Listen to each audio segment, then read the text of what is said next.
Junko फारूटा एक ऐसा murder case जिसने पूरी दुनिया को हिला के रख दिया। आज भी जब भी ये कोई कहानी सुनता है वो हिल जाता है। ये कहानी आपको विचलित कर सकती है दोस्तों, तो थोड़ा सा अपने रिस्क पे देखें। जंको फारूटा का रेप हुआ, बलात्कार हुआ, लेकिन वो बलात्कार नहीं था। वो 44 दिन का ऐसा टॉर्चर था। छोटे छोटे बच्चे किस हैवानियत तक जा सकते हैं वो आज आपको पता चलेगा।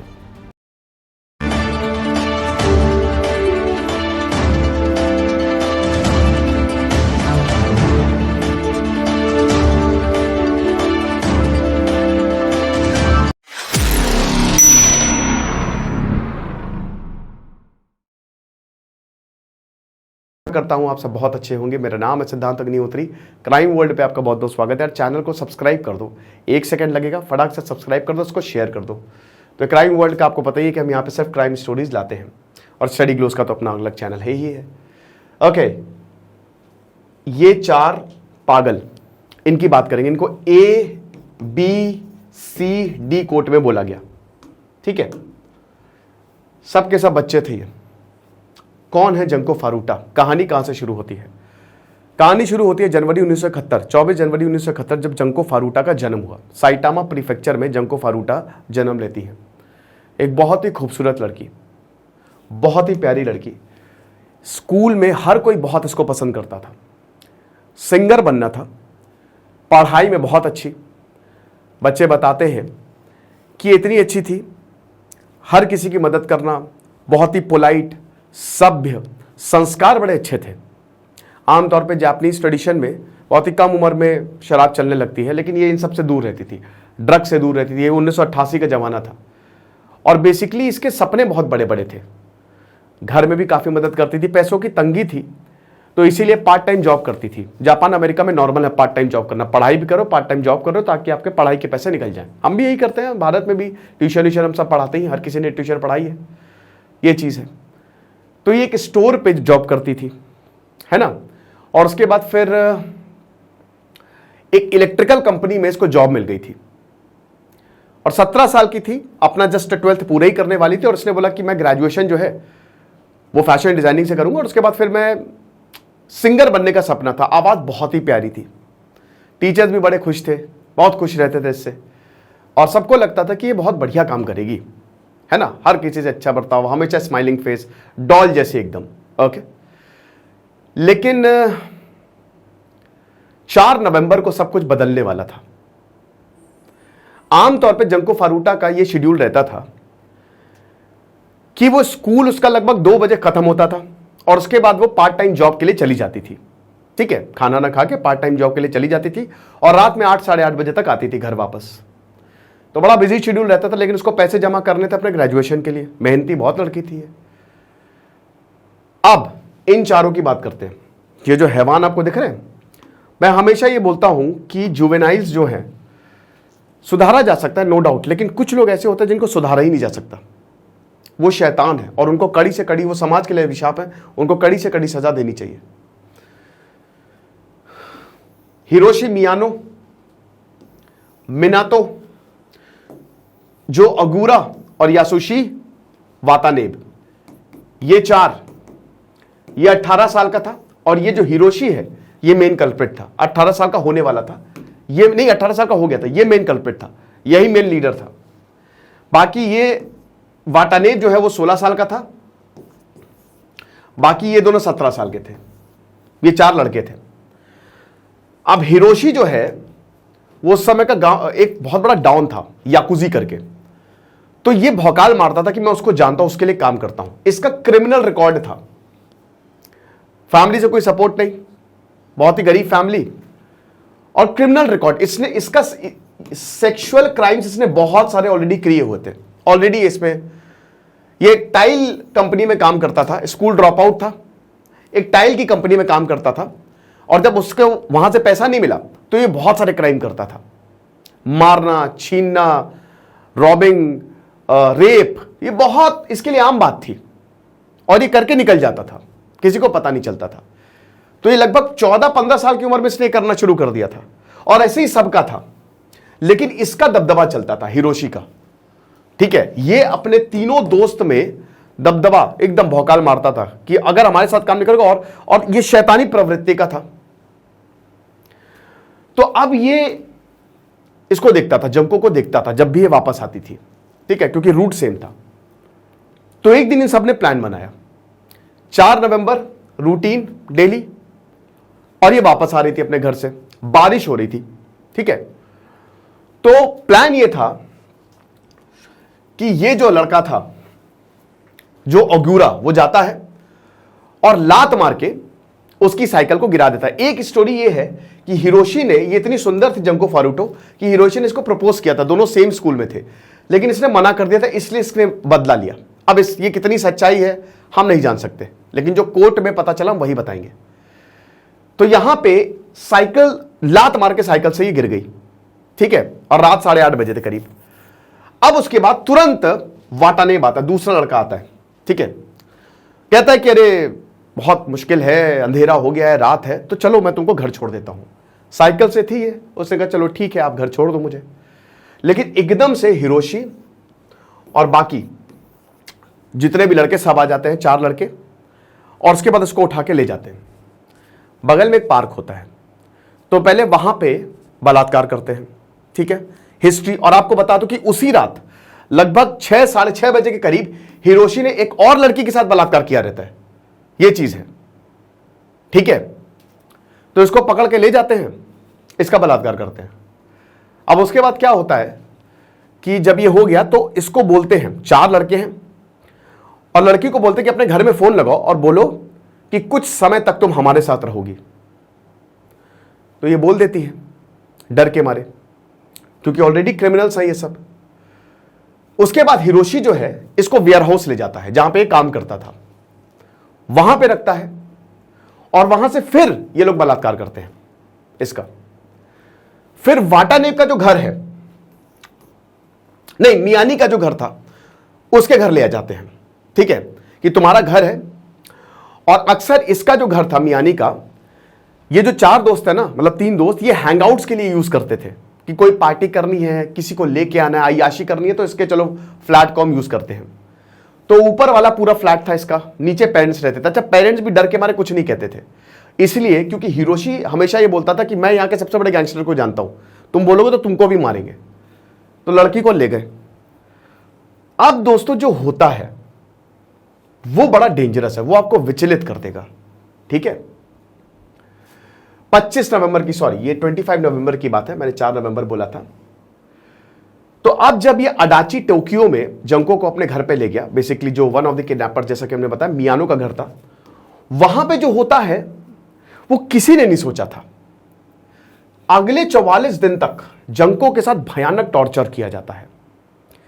जिस दिन उसको ले गए उसी दिन खूब मारा, चारों ने खूब मारा, ठीक है, तब तक मारा जब तक वो बेहोश नहीं हो गई। अब वो गिड़गिड़ाती रही। अच्छा, आपको बता दूं कि एक वहां पे प्रोग्राम आता था सिंगिंग का, टनबो करके एक प्रोग्राम था। तो जंको फारूटो उस दिन जल्दी काम खत्म करना चाह रही थी, लेकिन लेट हो गया, ठीक है, और उसको वो प्रोग्राम देखना था, और प्रोग्राम तकरीबन 9 बजे आता था, तो बहुत तेजी में जा रही थी, ठीक है, ये चीज है। तो 44 दिन तक देखिए क्या होता है। तो यहां पे सब, जिस दिन उसको किडनैप किया उस दिन उसको खूब मारा, बहुत मारा, गिरा गिरा के मारा। देन हम ये देखते हैं कि रेप का सिलसिला शुरू होता है, बलात्कार का सिलसिला शुरू होता है। ऐसा बताया जाता है कि 44 दिन के अंदर लगभग जंको का 500 लोगों ने बलात्कार किया था। हर कोई, जिसको भी मिलता था सबको बुलाता था ये कि आ जाओ बलात्कार करो। बहुत सेक्सुअल असॉल्ट। 2-3 दिन में क्या होता है कि जब इनका मन भर गया तो ये टॉर्चर शुरू करते हैं। अब ये टॉर्चर कैसा आप देख सकते हैं। सबसे पहले तो कैंची होती है, कैंची, इसके निप्पल्स को कैंची से काटते हैं, राइट, इसकी ब्रेस्ट को कैंची से काट देते हैं, ट्विस्ट कर देते हैं पूरा का पूरा। फिर इसके ऊपर ये टॉयलेट करते हैं, ये तो डेली रूटीन था, है ना। फिर मारते हैं, है ना।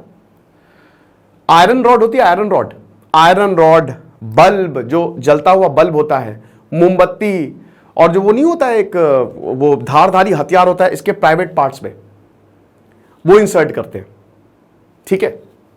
इसकी जो पूरी हाथ थी ना, वो जो नहीं आता सब्जी छीलने वाले से पूरा उखाड़ देते, खरोंच देते हैं, ये पूरी की पूरी जो खाल है वो खत्म कर देते हैं। इसकी जो आंख है, आंखों में वैक्स डालते हैं मोमबत्ती की, जो मोमबत्ती की वैक्स होती है वो, ये लोग क्या करते हैं सीलिंग से लटका देते हैं, सीलिंग से लटका देते हैं और पैर ऊपर होता है, थोड़ा सा ऊपर होता है, और पंचिंग बैग की तरह इस्तेमाल करते हैं चारों लड़के जो होते हैं। और माइंड यू ये सब 16, 17, 18 साल के हैं। कॉकरोच, चूहे बोले खाओ इसको, उल्टी कर देती कहती इसको भी खाओ, और फिर ये मारते हैं उसे, है ना। नाखून उखाड़ देते हैं सारे पैर के, पूरे तरीके से नाखून उखाड़ देते हैं, हर तरीके की लिमिट्स क्रॉस कर देते हैं, हर तरीके के लिमिट्स। अब क्या होता है कि एक बार पेरेंट्स जो हैं, मतलब जब देखते हैं कि भाई ये क्या हो रहा है, तो पेरेंट्स क्वेश्चन करते हैं कि भाई क्या कर रहे हो ये, लेकिन ये बताते हैं कि मेरी गर्लफ्रेंड है, लेकिन इनको कुछ गड़बड़ लगने लगती है, तो फिर ये हिरोशी धमकाता है कि चुप रहना बिल्कुल, वरना मार देंगे तुमको, ठीक है। लेकिन फिर भी पेरेंट्स को इतना नहीं पता होता है कि इतना बड़ा टॉर्चर चल रहा है, क्योंकि पेरेंट्स बहुत आते जाते यहां पे नहीं है, ये फ्लैट बेसिकली खाली रहता है, लेकिन जब भी आते हैं यही बात सुनने को मिलती है। 27 नवंबर को दोस्तों, 27 नवंबर को 3 दिन बाद पेरेंट्स जो है जंको क्या टेंशन में आ जाते हैं कि आखिरकार ये गई कहां, तो फिर पुलिस कंप्लेंट लिखाई जाती है डिसअपीयरेंस की। एक और चीज बता दो, मीनवाइल ये जंको को भी मार रहे लड़के, साथ ही साथ ये अपना क्राइम भी कर रहे हैं, है ना, ये सेक्सुअल क्राइम करते जा रहे हैं। ऐसा बोला जाता है कि बीच में ही इसने एक 19 साल की औरत के साथ रेप किया था, जिसका 7 साल का बच्चा था। ये चीज है, ये हिसाब किताब है। फिर उसके बाद क्या होता है, पुलिस को कॉल जाता है, पुलिस आती है घर पे, लेकिन पेरेंट्स डरे हुए होते हैं। पेरेंट्स खोलते हैं गेट और पेरेंट्स बोलते हैं नहीं नहीं ऐसा कुछ नहीं है पुलिस, हमने कॉल नहीं किया। एक बार किसी तरीके से हिम्मत गैदर करके ये लोग नहीं होते हैं, ये 4 जो लड़के होते हैं, तो वो पुलिस को कॉल लगा देती है कि जंको, हालांकि उसकी आवाज नहीं निकलती है क्योंकि खून से पूरा नहीं जब जम गया होता इसका गला, तो पुलिस को कॉल लगा देते हैं। अब पुलिस जो है वो जब तक कुछ होता तब तक तुरंत हिरोशी आके उसको पता चल जाता, वो कॉल काट देता है, जब तक वो कुछ पता पूछ पाए, कुछ पूछ, अब खेल खत्म।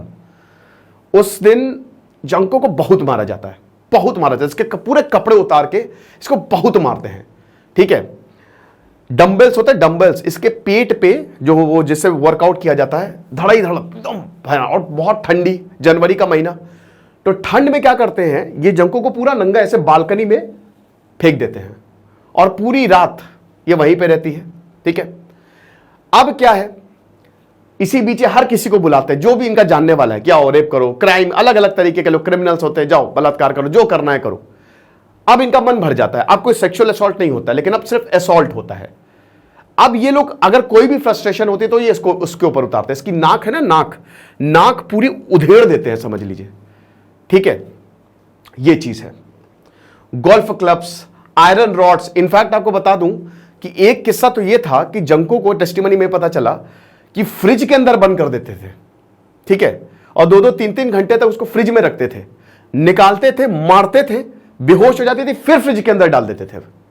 तो एक इंसान की लिमिट होती है सहने की, अब वो लिमिट जो है इसकी खत्म हो रही थी। 30 दिन बाद क्या होता है कि ये यूरिन जो होता है ना, टॉयलेट करना, अब इसको टॉयलेट नहीं, अब इसके जो इंटरनल ऑर्गन्स है वो डैमेज होने लगे मार खाते खाते, ठीक है। एक और किस्सा हुआ था कि एक किसी बात पे, इसमें 2 थ्योरीज हैं कि किसी बात पे हिरोशी का मूड खराब हो गया था। दूसरी थ्योरी ये कहती है कि जब इसने पुलिस को कॉल किया था तो जब जंको ये हिरोशी आया तो इसने क्या किए थे, इतना हिस्सा बांध के, ऊपर का हिस्सा बांध के पैर पे पेट्रोल छिड़क दिया था और इसको आग लगा दी थी। इसके पैर जल गए थे, ऊपर का हिस्सा बचा हुआ था, पैर जल गए थे और वो जिंदा थी, मरी नहीं थी, वो जिंदा थी। ये चीज हुई थी, ठीक है। पूरी बॉडी पे तकरीबन 200 से 300 सिगरेट के निशान पाए गए थे। निडल्स होता है ना, निडल, हर जगह को छेद दिया गया था, पूरी आंख, नाक, दांत, प्राइवेट पार्ट्स, पैर, पूरे हाथ पैर, हर जगह को छेद यहां पे बुरी कर दी गई थी। ब्रेस्ट, निपल्स तो इसकी उसका ब्रेस्ट काट के लटका दी गई थी, ठीक है। ये चीज है। तो ऐसा कुछ बचा ही नहीं था, कुछ भी नहीं बचा था, जो मतलब ऐसी बॉडी का कोई पार्ट नहीं था जहां से इन्होंने छेड़खानी नहीं की थी। जो जंको की खुद की पॉटी होती है उसको बोला खाओ तुम ये, टॉयलेट पियो, हर तरीके की हदें यहां पे पार हो गई थी। अब फाइनली क्या कि जंको स्टॉप यूरिनेटिंग, इतना ज्यादा टॉर्चर कोई सह तो पाएगा नहीं। 4 जनवरी को क्या हुआ, 4 जनवरी को मूड खराब हुआ किसी बात पे हिरोशी का। फाइनली एकदम अधमरी हो गई थी, ना बोल पा रही थी, कुछ भी नहीं कर पा रही थी। और वो आया, चारों बच्चे आए, आग लगा दी, जला दिया जंको को, जिंदा जला दिया। ठीक है, अब देखिए मर गई, वो खत्म हो गई, जला दिया 4 जनवरी 1989 को। Junko finally diet. इसकी जितनी भी प्रॉब्लम्स थी फाइनली खत्म हुई 44 दिन के बाद। आपको बता दूं कि एक वक्त ऐसा आया था कि जंको भीख मांग रही थी कि मुझे मार दो प्लीज, बंद करो ये सब, बस मुझे जान से मार दो, अब नहीं सह पाऊंगी मैं, इतना ज्यादा टॉर्चर हो गया था। ऐसा भी बोला जाता है कि ये म्यूटिलेट करने लगे थे, इसकी बॉडी को ना उखाड़ने लगे थे।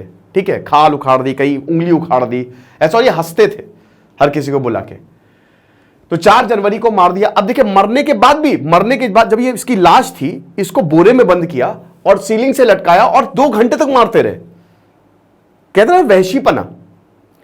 फाइनली ड्रम लिया और ड्रम में डाल के फेंक दिया। ओके, अब 20 दिन बाद हम ये देखते हैं कि हिरोशी के भाई को पता चल गया था कि तुमने जो मारा है ना जंको को, पुलिस पकड़ लेगी। 24 जनवरी को इनको गिरफ्तार किया जाता है, लेकिन किस चीज के लिए गिरफ्तार किया जाता है? दूसरे मर्डर के लिए गिरफ्तार किया जाता है। हिरोशी ने एक और औरत का रेप किया होता है और एक आदमी को मारा होता है जान से, उसके लिए गिरफ्तार किया जाता है। लेकिन बाद में पता चलता है कि अरे बाप रे बाप रे बाप, ये तो बहुत ही बड़ा केस। तो फाइनली इन 4 लड़कों को गिरफ्तार किया जाता है और इनके ऊपर मुकदमा चलता है। अब देखिए प्रॉब्लम क्या हुई है, मुकदमा तो चल रहा है, ठीक है, जनवरी लास्ट और फरवरी मार्च तक, अप्रैल तक मुकदमा चला। जब लाश देखी पेरेंट्स ने और जापान ने, उसमें कुछ बचा ही नहीं था, ना आंख थी ना बाल थे, मतलब दफनाए तो दफनाए क्या, खाली टुकड़े थे। तो वो एक ऐसा मूवमेंट था पूरे जापान के लिए, जापान भर में गुस्सा था और यही बोला जा रहा था कि इनको फांसी की सजा दो, वरना हमको दे दो, हम मार देंगे इन लोगों को। लेकिन आपको जानकर हैरानी होगी, सिर्फ इंडिया में ही नहीं, जापान में भी ये होता है।